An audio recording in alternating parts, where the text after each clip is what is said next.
Okay, so I realize that American politics isn't everybody's jam, but I talk about this when it is important because it could impact what's going on in Ukraine. One of my viewers sent me this. His name was John. I'm not going to mention his last name because I don't know how much he wants me to say who he was. By the way, I really do appreciate it when you contact me or feed me information. Hey, did you see this? Or are you interested in that? Or maybe you should talk about this and send me the YouTube link or whatever.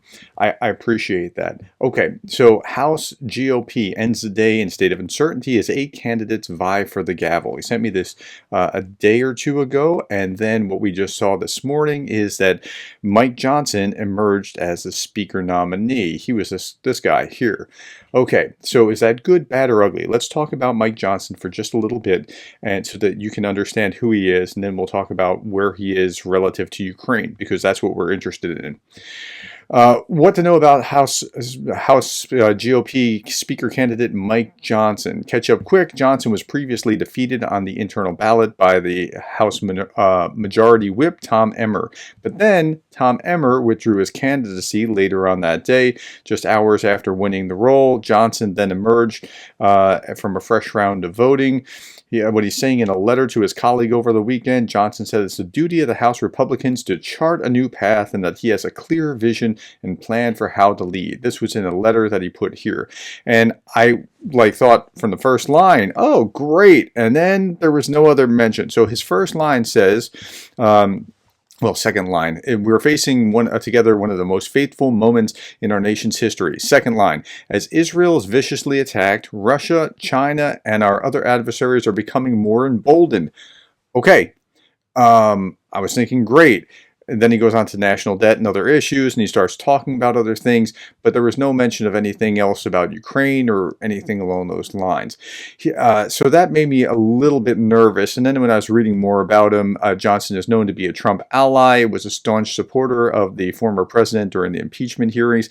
That's not necessarily a bad thing that he defended him during the impeachment hearings, because most conservatives felt like the impeachments were trumped-up charges, no pun intended, against Trump. So that's not necessarily, but he is more in Trump's corner than not. And what I mean by that is, and John also sent me this the same day. He went back to the Republicans for Ukraine and he looked at the chart, and it turns out he's not really doing that great. This particular candidate, Mike Johnson, has an F. He's at the very bottom, very poor rating.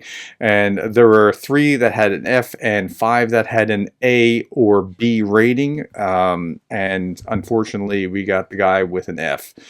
So that's where we are with him. Here is him speaking at this, his coming out to say he's going to be the candidate. Democracy is messy sometimes, but it is our system. This conference that you see, this House Republican majority, is united. Well, they're saying that, and they always say that, but I'm not sure that he's actually going to get it. And we'll talk about why in just a moment.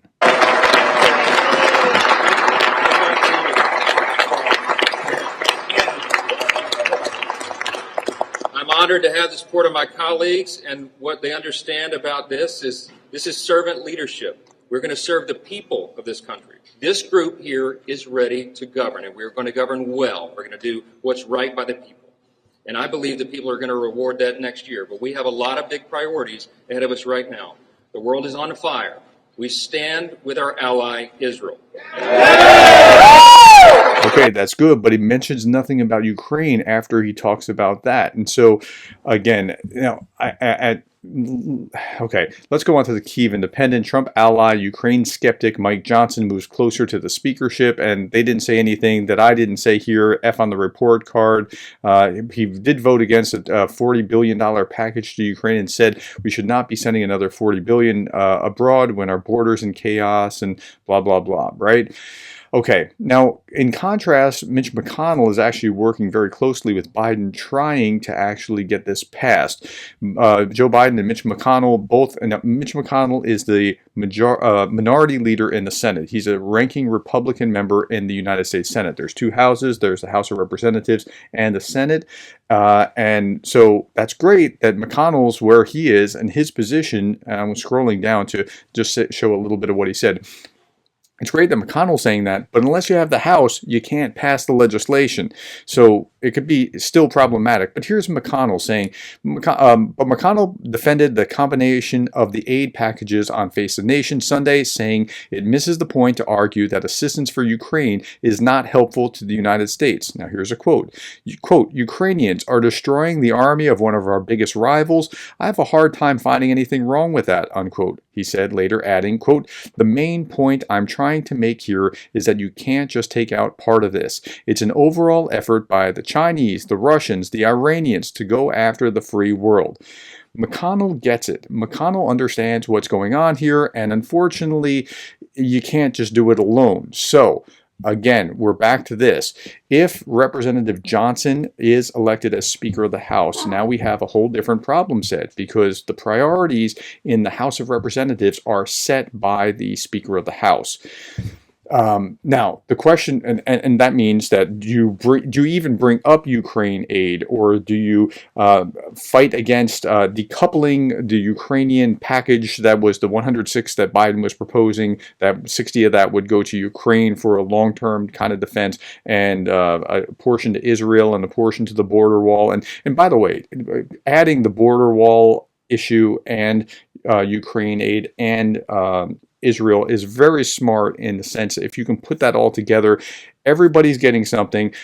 Not every. So one of the things that you want to do in politics is everybody gets something and everybody doesn't get something. What I mean by that is everybody wins in some way where they can go to their own districts and say, we won on this, and everybody doesn't get everything that they wanted. You can't just run roughshod. And when you run roughshod over one party or the other, you get huge pushback.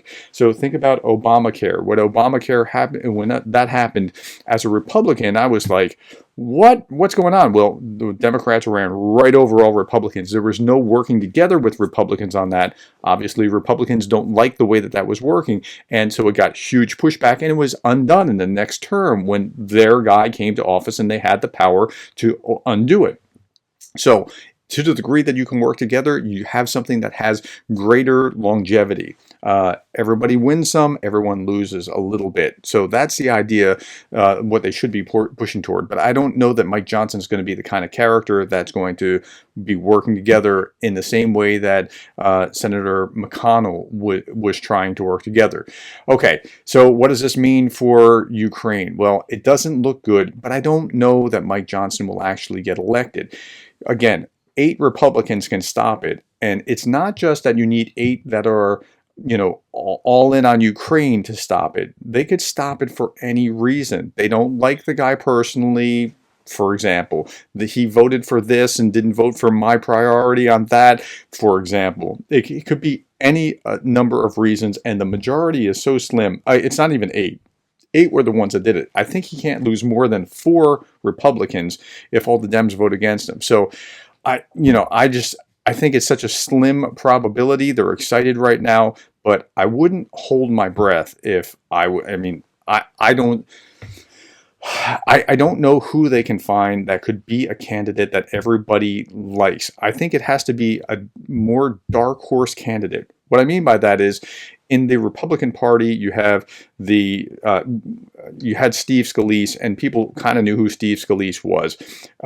You had the Tom Emmer on here is he has a good vote record here, but I think he thought that they had too much against him.